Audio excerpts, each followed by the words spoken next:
What have been the limitations to the growth of your business? What are the biggest challenges that you face? I think people. Welcome to Shakin Hands, where we provide the platform for entrepreneurs and thought leaders to share their stories in order to hopefully influence others to get out of the rat race and chase their own dreams. If you have any recommendations for guests or questions that you want to be asked, please don't hesitate to reach out.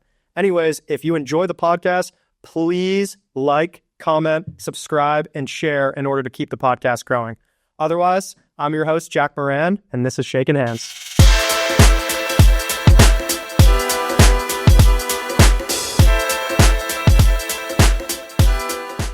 If you're looking for business mentorship, I have a place where you can get feedback on your unique personal development and business growth challenges. Over the last year, I've brought together a group of impact-driven thought leaders where we meet every single day to discuss psychology, communication, mindset, and business case studies. We have people who have made millions of dollars, lost millions of dollars, Harvard MBAs, and new entrepreneurs like you and I. Entrepreneurship can be lonely, so if you're looking for a support system, please follow the link in the description below for some more information. It's very niche, random. Dude, that's where you got your market segmentation real clear. Yeah. You can do B2B, B2C, B2 government. There's a lot of things to do. I always say I never got laid talking about erosion control. Oh, dude. You'll get there. You'll get there. It's so random. You'll find your water chick. Yeah, exactly. So tell me about your business. What do you got going on? So Panama is an agricultural place. We have farms. We have people that work the farms. We have very selective products that grow here in Panama. You have very selective fruits, coffee, and cacao.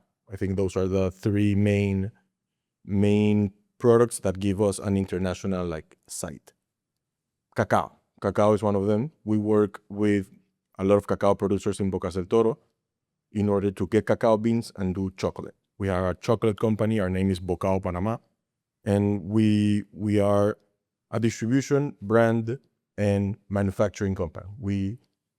We are a chocolate brand mostly that's going to the marketplace, supermarkets, hotels, tourism spots. But we also have a back end which is manufacturing industrial phases of the product, and then we do the sourcing, which is mostly a hand-to-hand work with either producers or co-ops. So we are a chocolate company. How'd you get into the chocolate business?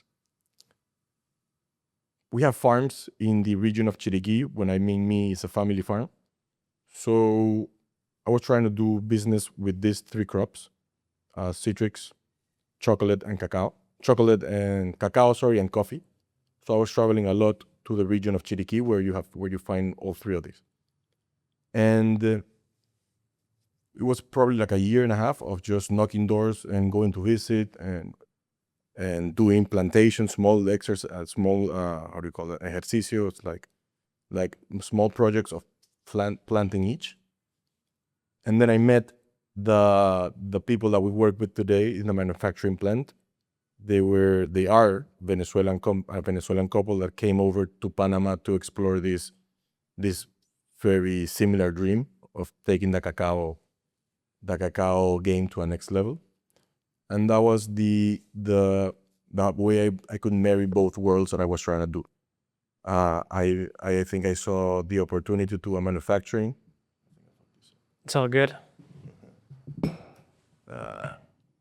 So there was a possible connection between a manufacturing plant and the farms. It was very clear. It was like a clear path that I had in the moment. And the main drive was to take a niche product to the next level, doing a different thing, but doing it the right way. And I think that was a click moment when I could marry both worlds in a single meeting. So Panama's not known for manufacturing much, right? No. Why is that? If there's not a lot of manufacturing here? We're small. Let's get this a little closer. We're small. We're a small country. So that means, though, to get natural resources to manufacture, we have limited lands. For example, in the food industry mainly. And that we have been known for a distribution spot. We are a focus point for taking things to to other parts of the world.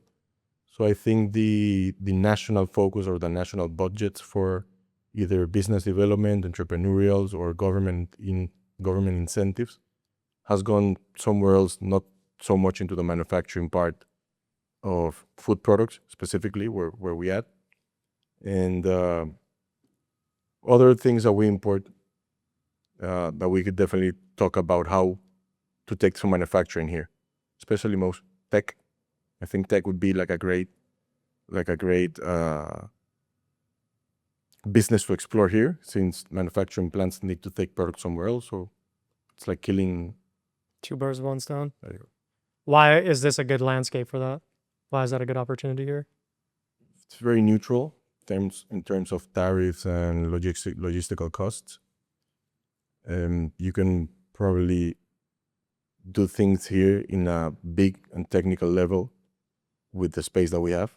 It doesn't require much land space, like many of the food manufacturing stuff that you need.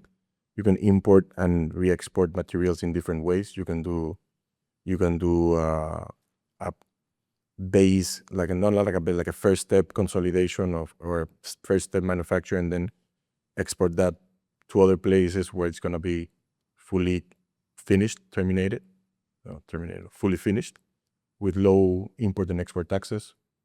So it's like a reassembly space, maybe.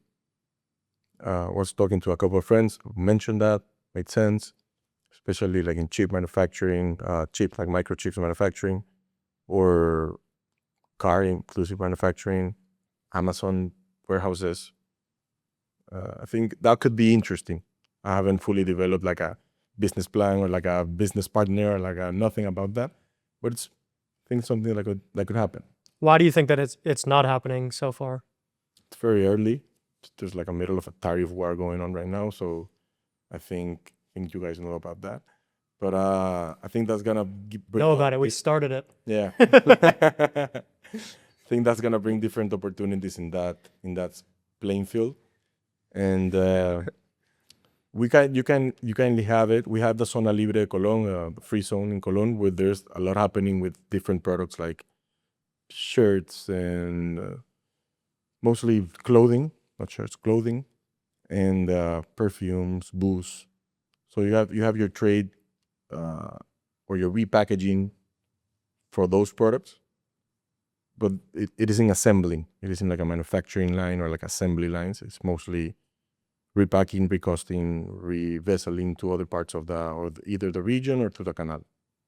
What is like standard wage in Panama for like a labor worker? What is like, trying to get an understanding of like kind of how the economy works here? Like $500 a month Really? for 160 hours of work. Yeah, 8 hours Wow. a day. That's crazy. That's the minimum wage. Yeah. And that's pretty standard for like someone that's working in a manufacturing, like has that labor in manufacturing? You can go like 20% over that, 10% over that in a manufacturing spot, mostly in the food manufacturing area. Yeah. Yeah. So that's very advantageous for like a US investor that is, developing their business and not having to go all the way over to China. For sure. Having this distribution center that's pretty close to the US. For sure. What have been the limitations to the growth of your business? What are the biggest challenges that you face? I think people. We have a high rotation of persons in the manufacturing plant. And in the sales part, it's difficult to find a salesman that can sell like a very niche product, that can do and sell this dream, because it's a very innovative thing in the food industry. It's a premium product, so it's not like like an off the shelf thing that you go dollar by dollar and think it's an obvious purchase. You gotta sell what we do. And my consistency as a CEO. You gotta recognize when it is either the organization's fault or your own fault. I have definitely a challenge in keeping the consistency of our growth. Sometimes I can stay back from growth and work in the main operative part of the business, while I know that the growth is on my hands. So I need to be a little more consistent in the entire project that we have in mind as a company. Where do you find your time? Where do you get the best return on investment of your time? Like, where is your time best suited for the company? Does that make sense? What I'm saying? Like, Yeah, like in is it doing sales or is it doing operations or? product development and marketing. Product development can go hand to hand with collabs because it's a very like brand oriented product. So I think that when I focus on new marketing strategies to get sales up, which is basically marketing is sales, and my creativity boost goes to somewhere else, we can take the tasks and do it very quickly, very efficient. And it's a slow thing because you do like a marketing plan for a month and then it has to go day by day. Collaborations or products or product development have to go to a manufacturing phase. So keeping that consistency for a large period of time, it's where I get the most value for my buck. What has been the most successful strategy for distributing your products throughout the country? And are you guys distributing outside of Panama? Yeah, we do. We go up to with our main distribution core here in Panama. We go up to Cocle. Then for Chiriquí and Santiago, we do shipping companies, local shipping companies that take it to one spot and the client goes and finds it in that spot, which is it's very low volume, but we sell in Santiago and Chiriquí in comparison to the other markets. So the most challenging part is to get the shelving product, to get like the shelving view, how to give the client the correct furniture and how he uses it, and how our marketing guys, our sales guys go and check the inventory, make sure that it's accommodated in an efficient way. So shelving, I think shelving is the hardest part. And in like that retail space, you're competing with thousands of other products. How do you incentivize that retail shop owner to put his attention on your product versus all these other products? It's a local product. Supermarkets have a kind of like a quota of local products that they should be pushing, and deli stores too, and hotels like it because it's pro-tourism. So we sell that it's a local product because it is. It's a main attribute that we have as a local chocolate manufacturing and selling company. If you were given $1 million of guilt-free capital, how would you deploy it within the company? I'll scale up our manufacturing line to start getting into different US and Japan markets, especially like the Northwest for you guys, Seattle, San Francisco, and Portland, things like that. Why there specifically? There's a lot of hippies that buy local like bean to bar products. We gotta follow the hippies. You know, they do go with the coffee trend too. Specialty coffee in Panama, it's a very important thing in the USA and Japanese, in the Asian market. And we need to follow that trend, especially it's a specialty product. And also going back to the question, I will scale up our marketing, our manufacturing line, get some very good machines, and I will hire a bigger sales team with a more aggressive general manager. So I will increase our payroll, I will buy some machines, and travel, use some money to travel with our product and our brand. Why is Panama like such a coffee hub? Is it something with the climate or? Yeah, it's called the terroir. It's a combination of many natural things. You have a very rich soil. You have, let me go back. The specialty coffee is produced in a very specific region, in the area of Chiriquí, near the Volcán Barú, which is a very, very iconic volcano in Panama. That said, you have a lot of natural forest behind it, not surrounding it.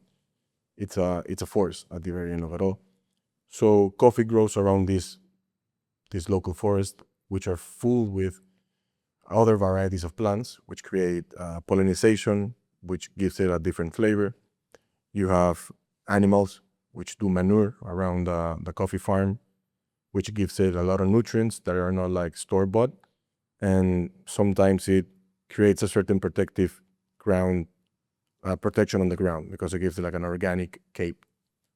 And you have the full access of two oceans through wind through wind, and because you have the northern wind and the southern wind, it's bringing all the natural elements that you have from the ocean, which are salt and sand, coming in from one part of the world, one part of the ocean, and then from the Caribbean in another part of the ocean. That whole combination of natural elements, it's called terroir. Happens in coffee, happens in wine, happens in the olive market, and cacao is starting to ride that wave. That's why you have like the best wine is from certain region in France or certain region in Napa. It's a single origin thing, and you got to talk about the origin. What does that even mean? So it's a combination of the natural elements that surround the plantation, and in this case, the coffee plantation. It's very small. It's like less than a couple of thousand hectares that are planted in this region. So it's exclusive in a way. You know, exclusivity sales. Some people just want to have it because they do want to have it in their coffee shop. It's probably not the most profitable. Not profitable. It's the most volume. You're probably going to sell a couple of bags, a couple of cups, and you'll make your money out of it. But it's a very niche product that we really have to follow the trend because we're small. What is geisha? Is that just a type of bean, or? Yeah, it's a type of bean. Usually that's produced in a type of, very specific area, but yeah, it's a type of bean. Is that what you guys are using, or a different type of? No, we use cacao. No, for the coffee. We have the whole Arabica category of coffees, which is like 7 types, main types, that we have different other types, which is Catuay, Caturras, Pacamaras, and you have geishas, and a whole like subspecies of fruity coffee that's tea-like. That's why the Chinese and the Asian and the Japanese and the Korean market first started to check it out. It was like, all right, this is a tea-like coffee. Do you see the agriculture here starting to adopt like sustainable farming practices, or is that a difficult sell, because of the economic limitations in the country? It's a challenge. Coffee farms do, cacao farms do. Citric farms try to do it. It's very difficult. But yeah, it's an economic challenge. Like the regular crops, you have your lettuce, your tomatoes, your repollo. You have a lot of crops that are very difficult for doing the agricultural practices as they should be, because it's easier to just dust it off, spray it out, which sucks because we're eating that. Yeah. So yeah, it's a challenge, either also for the economic part and for the health part. And I've seen like how there's this guy, I forget his name, he was on Joe Rogan's podcast. He talks about like how their farm had to transfer from, or they went to these more holistic farming practices, and how their soils are starting to regenerate, and long term it's going to have this positive economic impact or financial impact on their own farm. But it's very difficult for his neighboring farmers to adopt those practices because there's a major investment in the beginning. You're losing huge profit margins, but he's seeing his neighboring farms decrease their richness or their nutrient content in their soil. So eventually there's like a cap to how much they can grow there, because it's not a sustainable practice. So although they're getting those immediate, returns, they're having a farm that's not sustainable, whereas his farm has lost a lot of money in the short term. They're regenerating their soils, and they're going to last a lot longer, if that makes sense. No, yeah, completely. That's the way to do it. Unfortunately, with your average educated or average education farmer, to explain to them like, yeah, you gotta lose to win, or to not explain, to like for them to adapt it in their daily lifestyle, because they do live off the farm. That's a hard pitch. Like, hey, you gotta burn it out so you can play the game in the future run. You also you gotta have the cash flow.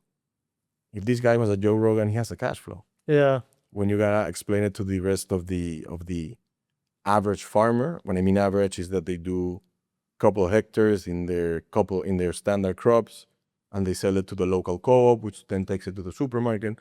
They work with a middleman, and they're kind of struggling the day by day. It's difficult. They don't have the margin to absorb that cost. Nor the cash flow. Yeah. The margin, the cash flow, whatever. Like they need the cash, they need the money to pay for those kids' school and to pay for this and that. And that's the shame, because in a couple of years they're not gonna have it either. Mm-hmm. So there's the educational part of the agriculture, which is, or food production in general, which is a big challenge. They're kind of stuck between a rock and a hard place. Yeah. And you have the neighbors trying to tell them, like, hey, let's do something different. And it's not always easy to adapt the different things.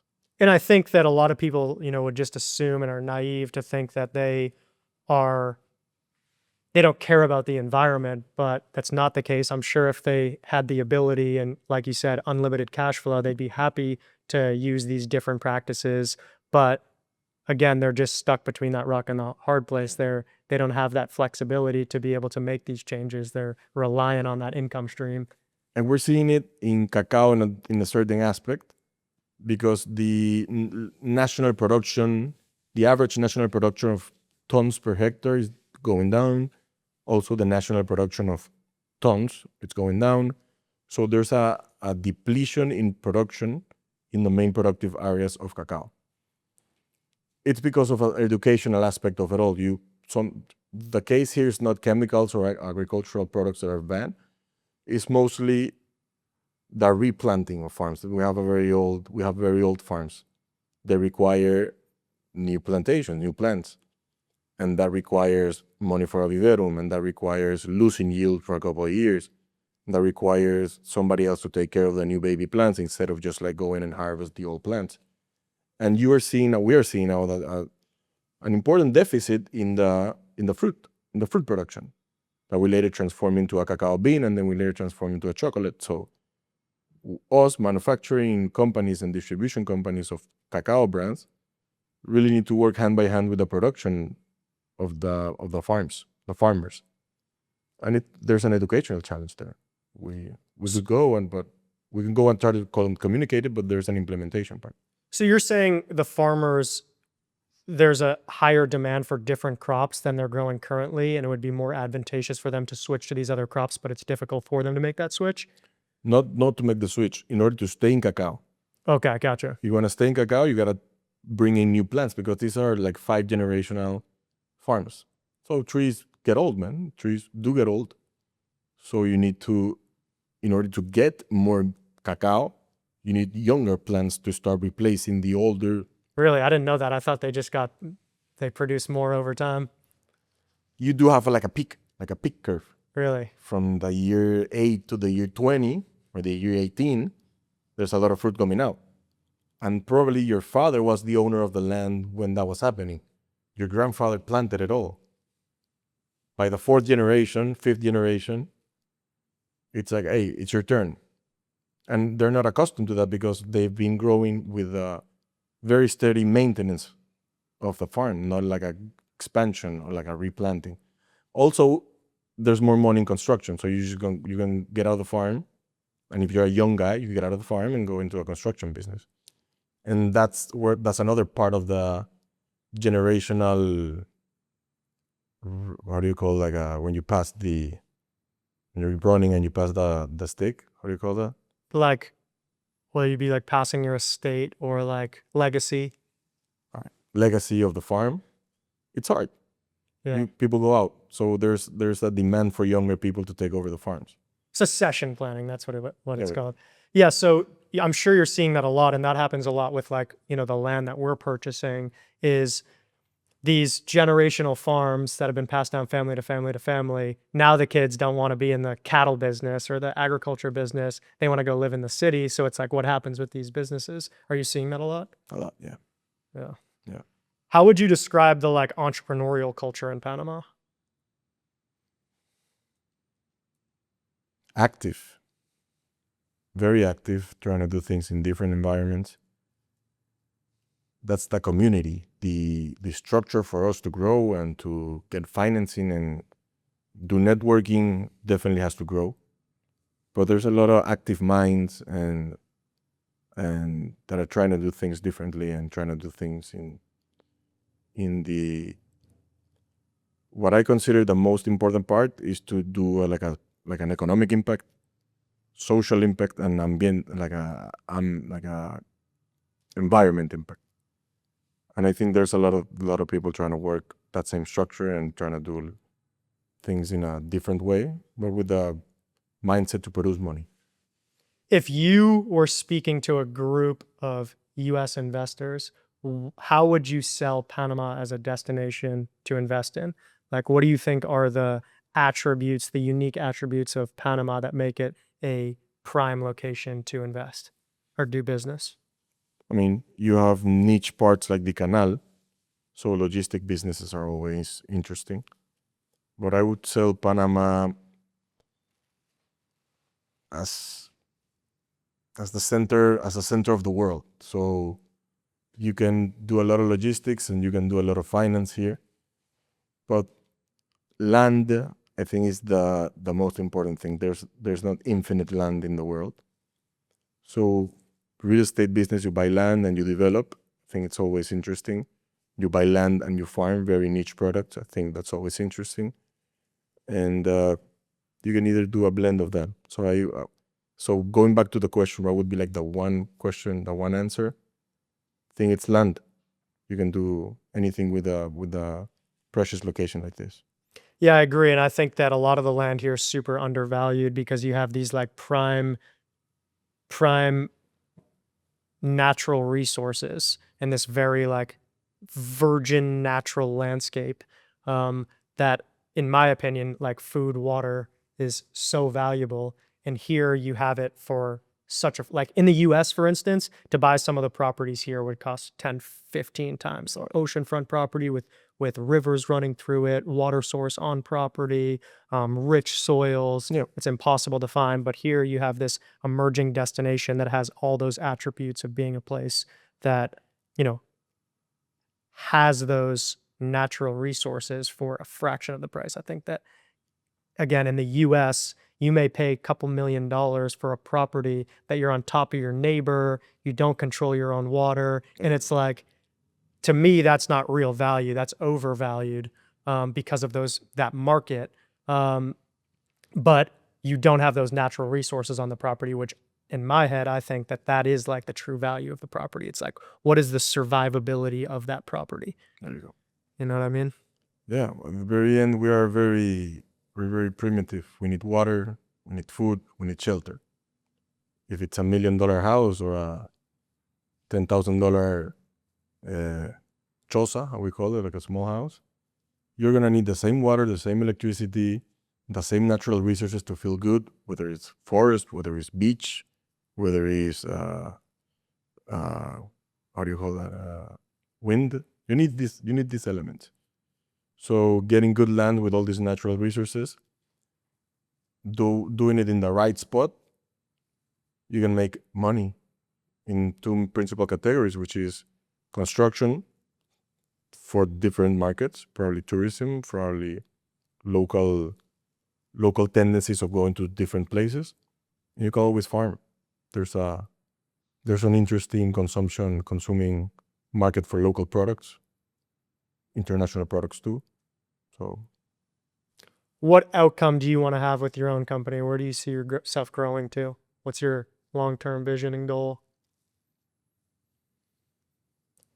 taking the flavors of Panama to every part of the world that we can access and giving the Panamanians a taste of their own patio. Basically having access in different spots of the country. Either it's retail, either it's shelf, like shared shelves, whether it's tourism expansion, tourism packages for activities and experiences. So taking the Panama flavors to every corner of the world, including our own country.